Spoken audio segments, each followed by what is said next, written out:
Iniciamos con la entrevista de Informa TVX. Como siempre es un gusto darle la bienvenida a este espacio.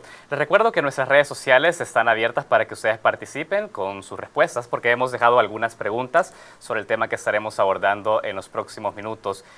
El tema es el voto cruzado y también queremos conocer sus opiniones sobre las diputaciones al Parlacen, dos temas que estaremos abordando en los próximos minutos. ¿Qué temas consideran ustedes que deberían ser abordados desde el Parlacen, por un lado, y por otro sus dudas en torno a la implementación del voto cruzado a partir de 2015? Ya les comentaré de quién se trata nuestro invitado de este día. Antes, les quiero comentar un poco del contexto. Hoy podríamos conocer, salvadoreños y salvadoreñas, la manera en la cual ejerceremos el voto en 2015. La Comisión de Reformas Electorales se encuentra elaborando un dictamen favorable en la Asamblea Legislativa que contiene modificaciones a 5 artículos del Código Electoral y que le darían al Tribunal Supremo las herramientas necesarias para el conteo y validación de votos. En las próximas elecciones también elegiremos a quienes nos representarán ante el Parlamento Centroamericano y por eso nos interesa conocer sus propuestas y los beneficios que eso podría traer a nuestra gente. Hoy me acompaña Nelson Guardado, directivo y coordinador legislativo del Grupo Parlamentario de Gana, quien también es candidato a diputado al Parlacen por este mismo instituto político. Esos son los temas que abordaremos. Este es mi invitado en Informa TVX, a quien quiero dar la entrevista hoy. ¿Qué tal? ¿Cómo está? Muchas gracias, Saúl, por invitarnos. Un saludo a todo su equipo y al canal y deseando pues provecho a todos los salvadoreños. Usted es una persona adecuada para poder hablar de los dos temas que hemos planteado en la entrevista de este mediodía. Una persona que está muy de cerca en la asesoría en la Comisión de Reformas Electorales, doctor Guardado. Lo primero que quiero conocer es que esta mañana se ha discutido dentro de la comisión parte de este dictamen. Coméntenos o actualícenos más bien en qué punto se encuentra la discusión sobre las reformas al Código Electoral. Bueno, de hecho, pues hemos estado hoy toda la mañana reunidos sobre este tema y cuando nosotros salimos hacia acá, este espacio, quedaba todavía el equipo técnico y parte de la Comisión de Reforma Electoral y Constitucional reunidos sobre el tema. Quizás que se tiene hasta el momento es que, de hecho, el voto cruzado es una realidad. Eso sí creo que todos los ciudadanos lo debemos de tener claro. Ahora, el mecanismo o el método de cómo se va a hacer es lo que todavía no se ha concluido en una situación ya de decir hay un dictamen favorable para que se convierta en ley de la República. ¿Qué hay sobre la mesa en este momento? Es una posición en la cual pues el voto del ciudadano, porque debemos de decirle a todo el país que el voto es uno, que no hay multiplicidad de votos, que no van a haber 2, ni 4, ni 20 votos por una persona, sino que será el ciudadano el que decida dividir o no su voto. Es decir, si vota por una bandera o un candidato en particular, o toda una planilla en particular, o sobre varios de una planilla, es un voto. El tema está cuando un ciudadano decida compartir su voto con otros candidatos. Digo candidatos, porque no lo puede compartir entre partidos políticos, sino entre candidatos. De diferentes partidos de distintos partidos políticos o no partidarios. Entonces, hoy por hoy hay una propuesta en la cual el voto de ese ciudadano, en el caso de San Salvador, sería dividido en 24 partes, porque son 24 escaños. En el caso de La Libertad, ese voto será dividido en 10 espacios. El caso de Santa Ana serían 6 espacios, etcétera, etcétera. Entonces, en ese sentido, Sonsonate, por ejemplo, que tiene similar número. ¿Qué significa esto? Que si un ciudadano marca 6 espacios donde son 6 escaños, 6 marcas sobre candidato, esta persona está dando un voto, pero está compartiéndolo entre distintos candidatos de coaliciones, de partidos o no partidarios. Si un ciudadano decide hacer solo 2 marcas, entonces ese ciudadano, así como está planteado ahorita la reforma o una de las reformas, estaría perdiendo valor de su voto. Es decir, La Libertad, que tiene 10 escaños y que su voto se va a dividir entre 10, que le equivale a 0.1 por cada marca, si la decidiese de esa manera y marcase 10 opciones, al final lo que va a suceder es que si un ciudadano solo marca a 2 candidatos, ese ciudadano estaría perdiendo 0.80 de su voto, es decir, que solo estaría siendo válido el 0.1, 2 marcas nada más. Entonces, en esos temas es donde todavía no se logra encajar porque el voto es uno y es un 100%. Lo que se ha señalado, doctor Guardado, para que vayamos precisando con la explicación bastante completa que nos ha hecho, es que un voto, sí, o sea, es decir, el ciudadano sigue teniendo un voto, pero ahora se divide en marcas, ¿entendemos? Que representa la cantidad de candidatos que él quiera elegir dependiendo del número de diputados por su departamento. Por ejemplo, usted ha dicho San Salvador, 24 marcas como máximo, Cabañas 3, por ejemplo. ¿Qué hay del tema de la igualdad del voto? Muchos analistas dicen que con ese tema se está restringiendo la igualdad del voto. ¿Por qué en Cabañas solo tener la oportunidad de hacer 3 marcas y en San Salvador la libertad de tener 24? Sí, yo creo que ese tema, si bien es cierto hemos escuchado distintas opiniones, nos debemos de ir al artículo 79 de la Constitución, donde habla que nuestro sistema está regido de una manera proporcional, es decir, cociente y residuo. Y la proporción lo representa la población. Entonces, San Salvador, con casi 1.5 o 1,5 millones de ciudadanos en el padrón electoral, y Cabaña, que nos representa 80.000 ciudadanos, por eso lo proporcional es eso. Entonces no puede tener el mismo valor Cabañas con respecto a San Salvador, porque la población es mayor en este departamento y por eso la cantidad de escaños allí definido. Entonces es un tema que vendrá de futuro, la discusión, que no entra en este tema del voto cruzado, no va en tanto en este momento. Pero creo que lo más importante, Saúl y amigos que nos ven y nos escuchan en este momento, es que le demos al país la certidumbre que se requiere en el caso del voto cruzado. Perfecto. Hay algunos análisis donde los ciudadanos que van a cruzar votos no es que sean un alto porcentaje, pero va a haber cruce de votos. El tema está el método de cómo ponerle un valor a ese voto para que el ciudadano no pierda espacio o no pierda cantidad numérica de su voto, porque alguna gente dice, bueno, hoy voy a poder votar por 15 personas. No es cierto, va a poder marcar 15 candidatos de distintas planillas o de la misma planilla, compartidos con otros, pero al final su voto sigue siendo uno. Perfecto. Así es que en ese tema todavía hay un poco de discusión. Ojalá haya un acuerdo más tarde para que pueda haber dictamen. Doctor Guardado, hay otro punto dentro de la discusión de reformas al Código Electoral. Una es el tema de la marcación, el voto como tal. Usted ya ha explicado un poco de esto. El conteo es otro tema, porque sabemos que sí existe un acuerdo por parte de los partidos políticos para que juntas receptoras de votos solo consignen en papeleta la cantidad, pero que no hagan sumatoria, que esa atribución le correspondería ahora al Tribunal Supremo Electoral. Explíquenos un poco sobre esto. Muchos ciudadanos también ejercen la labor durante la elección como vigilantes de mesa, y por ahí sería bueno saber qué acuerdos hay sobre el conteo de votos. Bueno, de hecho, pues voy a tomarme para mostrarle aquí más o menos, se me fue la hoja, andamos una hoja ahí, donde está, diríamos, supongamos que tenemos un acta, esta es una papeleta de votación, correcto, pero que es similar a lo que podría ser un acta. Esa acta va a tener en una de las casillas votos cruzados. Esos votos cruzados van a ser nada más contabilizados en macro, no van a ser divididos en una junta receptora de votos. ¿Esto qué significa? Que si un partido X en una urna específica, digamos la 50-50 de X departamento, obtuvo 1.000 marcas, en el acta preliminar, de escrutinio preliminar que se va a hacer en esa tarde-noche o noche-madrugada, va a consignar cuántas marcas obtuvo X partido político, cuántas marcas obtuvo ese partido político y también las preferencias que tuvo en su momento, las va a anotar en otra hoja aparte. Entonces, será el tribunal el que va a determinar al final la división de todas esas marcas entre el número de escaños posibles que tiene ese departamento, y al final le va a sumar todas esas marcas posibles a los votos enteros que sacó en su momento. ¿Cuáles son los votos enteros? Los que fueron de bandera, los que fueron por un candidato, por varios candidatos o por toda la nómina de eso. Entonces, va a haber una sumatoria, pero ¿quién tiene que tener esta claridad, Saúl? Es que los miembros de las juntas receptoras de votos, tanto como los vigilantes y las juntas electorales municipales como las departamentales, deben de tener una claridad sobre este método para poder agilizar el escrutinio, si no puede terminarse en una situación que genere incertidumbre. Ahora, no que debemos de confundir marcas con votos.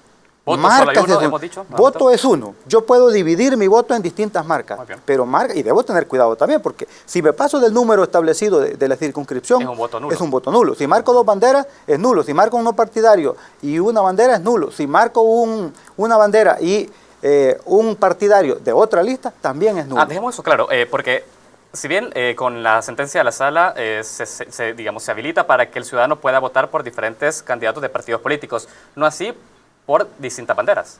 No, el cruce del voto es sobre candidatos. No sobre banderas. No sobre bandera. Un cruce de banderas es nulo, o una bandera sobre uno partidario también es nulo. Es decir, pero le adelanto una propuesta que nosotros hemos hecho ahora, por cierto, porque así como está planteada ahorita la fracción del voto, qué bien, el ciudadano que hizo 10 marcas en la libertad, su voto es entero, es decir, va a tener el 100% distribuido en 10 partes. Nosotros hemos hecho una propuesta comparado hacia aquel ciudadano que solo hace 2 marcas. Ese ciudadano de su voto ya no dio el 100%, solo dio el 0.20 en el caso de la libertad. ¿Qué hemos dicho nosotros? Que el voto puede ser dividido, porque el voto va a ser fraccionado. De hecho, para los amigos que leen la Constitución, el voto es indivisible, el voto no se puede fraccionar, pero con esta sentencia quedó fraccionado, de hecho. quedó fraccionado. Entonces, aunque allá la Constitución dice que no se puede dividir el voto ya está dividido. Entonces, al final ese voto que el ciudadano da especificado en 2 marcas, debería de ser de .50 para cada uno de los candidatos o cada uno de los partidos que lo marcan, pero no es así. El sistema fraccionado tal y como está va a ser 0.1 por cada uno. ¿Cuál es nuestra propuesta para que el ciudadano no pierda el .80 o el 80% de su voto? Es que el voto sea dividido entre las listas que decida marcar. Si decide marcar, por ejemplo, en La Libertad, 4 listas, ese voto dividido entre 4 le da 2.5, que le va a sumar a cada uno de los partidos. Correcto. Y entonces al sumar los 2.5 por los 4, le da el voto entero de los ciudadanos. Así no pierde una proporción de lo que nos marcó. No pierde, es una propuesta de gana que hemos hecho hoy por la mañana, y entonces el ciudadano, por más que le fraccione el voto, siempre va a tener el 100%, porque se lo quiso dar al partido A, al partido B, a un no partidario, etcétera, etcétera. Y todos aquellos que haya distribuido, porque La Libertad ahí apenas ha hecho 4 marcas, pero La Libertad tiene 10 escaños. Entonces él puede distribuir sin pasarse de 10, no solo esas 4 marcas, sino que del partido A marcar 3, del partido B marcar otros 2, y entonces hace más 4 marcas, más 5 ya marcas sobre candidatos específicos, más uno partidario, tiene el 100%. Pero todas esas marcas sean nada más para efectos de preeminencia, es decir, para quién se le va a asignar el escaño. Es decir, Saúl obtuvo 20 marcas, entonces Saúl lleva ventaja. Y eso es lo que nos ayudaría también es a determinar el tema de cocientes y residuos. Por supuesto, por supuesto. De hecho, le da claridad, porque usted al final del escrutinio preliminar, allá por las 2 de la mañana o las 6 de la mañana, como sea el caso, usted va a tener una cantidad de marcas dividido entre lo que le corresponde a cada uno. Bueno, usted dijo, sacó 10.000 marcas en un departamento X, dividido entre 4, que son los de La Paz, le va a dar 2.500 votos, más los 10.000 que ya tenía, tiene 12.500 votos. Excelente. Doctor Guardado, una explicación bastante clara la que nos ha brindado hasta este momento sobre el voto cruzado. Tengo que hacer una pausa. Enseguida vamos a tener más información que compartir con mi invitado. Estamos de vuelta en los próximos minutos.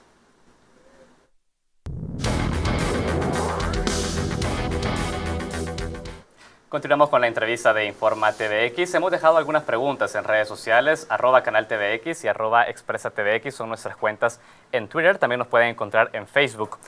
Hemos dejado algunas preguntas sobre cuáles son sus dudas respecto al voto cruzado y ya tenemos algunas interacciones. Rafael Cartagena, @RafaSemueve, nos dice: digamos que al votar tengo que marcar 10 caras, pero decido marcar solo una. ¿Eso vale por un voto completo o 0.1 de voto? Ya vamos a responder a esa pregunta. Jorge Madrid, @Jordrid, nos dice: estamos a pocos días ya y nadie está haciendo instrucción para poder emitir bien el voto. ¿Qué esperan?, pregunta. Jenny, @Jennifer93, nos dice: no deberían empezar a explicar si se va a hacer o no voto cruzado, porque veo que todavía no saben cómo hacer. Se expresa desconocimiento por parte de la población. De hecho, si le preguntamos al Tribunal Supremo Electoral, tampoco sabe cómo va a ser, es decir, podrán tener alguna idea. Entonces la confusión es de todo, pero no es responsabilidad que a estas alturas, a menos de 4 meses de una elección, se salga con una legislación de este tipo. O sea, además no se trata de salir a la carrera con un decreto que después puede terminar generando incertidumbre jurídica y en este tema en materia de democracia y transparencia. Creo que eso debe de ser muy importante. El ciudadano que hablaba de si hace una marca pierde valor su voto. Le repito la pregunta. Dice que digamos que al votar tengo que marcar 10 caras, pero decido marcar solo una. ¿Eso vale por un voto completo o 0.1 de voto? No. Solo debemos decirle a los amigos que nos ven y nos están escuchando. Una modalidad es la de diferente de votar comparado con el 2012. El 2012 se votó exactamente igual. Lo único que votaba sobre columnas verticales, propuestas de los partidos políticos, no partidarios, coaliciones, etcétera, etcétera. Hoy la única diferencia es que el ciudadano va a poder cruzar el voto. Cruzar el voto significa que lo puede cruzar en 1, 2 o 3. Aquel ciudadano que haga una marca es un voto entero para un partido político. Es un voto absoluto, es un voto puro. Si decide hacerlo sobre 3 del mismo partido, sigue siendo un voto entero. Si lo hace sobre solo la bandera, sigue siendo un voto entero. El voto cruzado no es más que hacer marcas en distintas listas. Ese es el voto cruzado. O sea, no es que está cruzando votos al final, va a cruzar fracciones de su voto. Entonces el ciudadano, si el ciudadano quiere elegir de una vez, va a ir sobre la cara, sobre el rostro o sobre la lista que quiere o sobre la bandera política o sobre el no partidario que estime conveniente. Nosotros hemos hecho algunos análisis, quizás el 7% posiblemente haga el cruce del voto. De lo contrario, la gente ya sabe que va a ir a votar por X candidato porque le parece su propuesta, Tienen porque las le mismas parece opciones de 2012. las mismas opciones. Solo Perfecto. va a agregar una opción más, que es la posibilidad de cruzar Excelente. el voto, porque todas las formas de votar en el 2012, la sentencia no las expulsó, Muy bien. son vigentes todas. Queda claro entonces eso. Nosotros vamos a seguir hablando sobre ese tema, por supuesto, durante los próximos días con distintos actores. Yo quiero hablar de otro tema con usted, doctor Guardado, haciendo también un poco de cambio y sobre su propuesta, ya que usted va como candidato hacia el Parlamento Centroamericano. Hace unos días tuvimos acá también a dos candidatos al Parlamento Centroamericano, uno, por cierto, de su partido político y otro del partido Arena. Le hacíamos la pregunta, ¿cómo poder bajar hacia las condiciones, hacia las necesidades del salvadoreño, todo lo que se debate en el Parlamento Centroamericano, sabiendo que ninguna decisión del Parlamento Centroamericano es vinculante? ¿Usted cómo está analizando, digamos, su llegada al Parlamento Centroamericano y si realmente se quiere hacer incidencia, cómo cambiar esa situación? Bueno, creo que lo hemos dicho en otros espacios y la pregunta es oportuna. Creo que no se trata de ir a ocupar, en este caso, un escaño regional. Se trata de cómo eso se puede traducir en beneficios para nuestro país y para los distintos sectores, en este caso los ciudadanos, que no ven tangible absolutamente nada de lo que es el Parlacen. Una propuesta clara que su servidor ha planteado es que hay que reformar el Estatuto de Constitución del Parlamento. El Tratado Constitutivo tiene que ser reformado. Debe de ser reformado. No importa que sea una golondrina, pero un día va a tener que entrar una reforma, porque simplemente se sigue funcionando tal y como fue creado por los gobiernos de turno en aquel momento. ¿Qué hay que reformar? Hay que reformar ciertos artículos, en el cual uno de ellos debe de ser que sus resoluciones deben de ser vinculantes para los países miembros. Debe de serlo. Por supuesto que hay que ratificar a nivel de Congreso, porque esto no se trata de imponerle absolutamente nada a nadie. Pero, por ejemplo, le poníamos una discusión que hacíamos hace unas horas. El Parlamento Europeo, ¿cómo se protege el Parlamento Europeo con la cantidad de más de 25 países que son miembros? Y cómo el impacto que tiene, no en la región euro, sino en el mundo, lo que es toda la zona euro y su Parlamento Europeo. La región centroamericana, que no supera los 50 millones de habitantes, mientras no tengamos esa unificación, ese liderazgo como región, no solo en materia económica, sino en materia cultural, en materia de integración, en el caso de las políticas públicas regionales que debemos de hacer. Nos debatimos todos, Saúl, con el problema de las enfermedades crónicas, como la enfermedad renal que tanto luto ha producido en nuestro país. Correcto. Entonces, temas en los cuales podemos hacer más eficientes nuestros presupuestos, haciendo compras en conjunto con una vinculación del Parlamento Centroamericano, creo que vale la pena hacerlo. El Parlamento Centroamericano tiene casi 10 comisiones, digo casi porque no hemos estado ahí, somos aspirantes a llegar, pero tiene comisiones similares a nuestro Congreso Nacional, es decir, a la Asamblea Legislativa.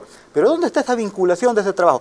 ¿Qué parlamentario centroamericano, en este caso de El Salvador, ha venido a dar un informe o dice, señores, he propuesto como país y como región estos aspectos para la inseguridad alimentaria, por ejemplo? Sin duda, la rendición de cuentas de los actuales parlamentarios salvadoreños dentro del Parlacen es un gran reto. La transparencia y la rendición de cuentas hace falta, doctor Guardado. Pero antes de entrar a esos detalles, yo quiero preguntarle otra cosa, porque usted decía, en casos como la Unión Europea, yo también le propongo que hablemos de experiencias como UNASUR, en el mismo continente nuestro. Por ejemplo, han logrado avanzar también en la cohesión de sus países miembros. ¿No está haciendo falta también elementos cohesionadores de identidad dentro de la región centroamericana para que nuestros congresos puedan estar de acuerdo en que todas las decisiones del Parlacen sean vinculantes con las decisiones nacionales? ¿No hace falta esa identidad colectiva? Me parece que sí. Lo que pasa es que en Centroamérica sigue careciendo el liderazgo. ¿Es liderazgo el tema para usted? No estoy diciendo que es lo único. Hace falta el liderazgo. Hace falta el liderazgo. Mientras no haya alguien que tome la batuta, en esto debería de ser toda la región. Correcto. Entonces hay una instancia que es regional y el Parlamento es una instancia regional. Entonces, si ningún gobierno no lo toma, bueno, acabamos de ver un ejercicio con lo que es el Triángulo Norte, Honduras, Correcto. Guatemala, El Salvador. Ese es un pequeño ejercicio que busca cómo ayudar en un tema que nos atañe a todos los centroamericanos, como es la migración. Es un tema que debería del Parlamento Centroamericano de tenerlo en primera línea. Ayer pasaba cerca de la Embajada Americana y qué filas las que se dan. Pero eso no es nada significando con las filas que se van clandestinamente, llamémosle así, arriesgando no solo su vida, sino la de su familia. Entonces, ¿por qué el Parlamento no toma un liderazgo sobre este tema y no dejarles a los gobiernos que por iniciativa individual o por sus intereses o por no declararse incluso como estados fallidos, que podría ser estados fallidos al no cumplirle a sus ciudadanos las oportunidades que deberían de darle? ¿Por qué el Parlamento no hace algo? Allí hay 20 por cada país, pero no vamos a hablar de los hondureños ni los guatemaltecos, hablemos de los 20 nuestros, El Salvador que creo que tienen un gran reto, perdón Saúl, sí. Tienen un gran reto, o deberían en un año y medio que queda todavía de funciones, al menos dejar las líneas gruesas de qué están proponiendo para El Salvador y para la región centroamericana. Un ejemplo nada más, en materia de integración y en materia de migración. No puede ser que dejemos a los gobiernos específicamente y entonces, ¿cuál es el valor que le vamos a dar a una instancia como el Parlamento Centroamericano? Perfecto, queda muy claro. Doctor Guardado, ¿El Salvador podría asumir ese liderazgo y qué estaría haciendo falta para que se llegue a tomar la palabra dentro del Parlacen y se diga, por un lado, la importancia de la cohesión y la importancia de las reformas al Tratado Constitutivo? Bueno, yo no sé si El Salvador lo va a tener o no. Va a haber 20 nuevos diputados electos. Va a haber 20. De esos 20, su servidor espera estar ahí. Y nosotros sí vamos a tomar ese rol de liderazgo a título individual. Por eso le pregunto, pero la incidencia no podría ser, sin duda, tendría que ser así, de manera colectiva con los 20 por supuesto. diputados que sean. Pero nosotros no podemos... Una estrategia nacional no se puede hacer. Por supuesto, por supuesto. Y aquí hay oficinas regionales, es decir, en nuestros propios países hay oficinas donde se puede trabajar y hacer una propuesta en conjunto. Pero no podemos estar esperando que hasta la gente se decía, mire, me decía alguien, fíjese que el Parlamento Centroamericano hay que cruzarse de brazos porque solo van como 5 días. ¿Y el resto de los días qué hacen? ¿A dónde está su trabajo? Porque no se paga por 5 días, se paga por un mes. Por supuesto. ¿A dónde está el informe que se rinde? No pidamos mensuales ni trimestrales, pidamos aunque sea uno anual. Nelson Guardado dará informe sobre su labor al Parlamento Por supuesto, y me comprometo ante cámaras y ante ustedes. Y no solo a dar informe, porque yo puedo dar un informe y decir, fíjense que no pude hacer nada. Vamos a dar informe de las propuestas que hicimos, de las que se pudieron haber alcanzado y de las que hay que seguir la lucha. Saúl, este país es de luchadores, pero no podemos estar queriendo luchar en bloque porque por querer unificarnos todos no avanzamos. Así es que, al menos a título personal, estas son candidaturas individuales, recuerden que el Parlamento Centroamericano y en el caso de nuestra planilla como país, que son 20, que a veces han ido unos expresidentes, otros vicepresidentes, pero ahí ha quedado. Es primera vez que se va a elegir parlamentarios centroamericanos por vía directa, y no solo vía directa por papeleta o por bandera, sino que se va a elegir por rostro de personas. Entonces, el compromiso con El Salvador y con los salvadoreños va a ser de cada uno de los candidatos. Excelente. Por supuesto que las bancadas de cada uno de los partidos, que ahí van a estar, y si pudiésemos un día ponernos de acuerdo, quitarnos los chalecos políticos, ideológicos, y hacer un solo bloque como país, no importa que seamos 1, 2, 3, 4, 5, eso sería vital. Muy importante eso que ha mencionado. Dijo algo también sobre la incorporación automática, como lo establece el Tratado Constitutivo, de presidentes y expresidentes al Parlacen. Yo quiero hablar de eso, porque Costa Rica es el único país de Centroamérica que no está dentro del Parlacen y ha señalado dos cosas. Uno, los gastos del Parlamento Centroamericano y otro, justamente, esta cláusula de incorporación automática. ¿Usted estaría de acuerdo en las reformas que se proponen de excluir a los presidentes y vicepresidentes de incorporarse al Parlacen automáticamente? Bueno, yo creo que eso no se trata si se está de acuerdo o no. Hoy por hoy el estatuto reza que los presidentes o ex vicepresidentes pueden llegar. En la forma en que quedó establecido ya por nuestra legislación, o al menos lo que está planteado en una sentencia, ya no se podrá llegar de esa manera. Entonces serán, en el caso de Guatemala, caso de Nicaragua, Honduras, etcétera, los países miembros, que determinen si ellos van a seguir mandándolos así. Es decir, de esa manera, por ese mecanismo, sin ser electos, nada más porque el estatuto lo dice, y hay que respetarlo. Es una legislación centroamericana, es un tratado que está ahí de constitución y hay que respetarlo. Nosotros somos respetuosos del Estado de Derecho. Ahora bien, eso para nosotros como país de El Salvador es historia, porque ya no podrán llegar. Hoy dice que deben de ser por este mecanismo de elección. Así es que si algún presidente piensa ir un par de días, o de los que están actualmente o de los futuros, cree que van a llegar, al menos habrá que cambiar ciertas sentencias, porque ya lo establece que no podrán ir de esta manera, porque nadie votó por ellos.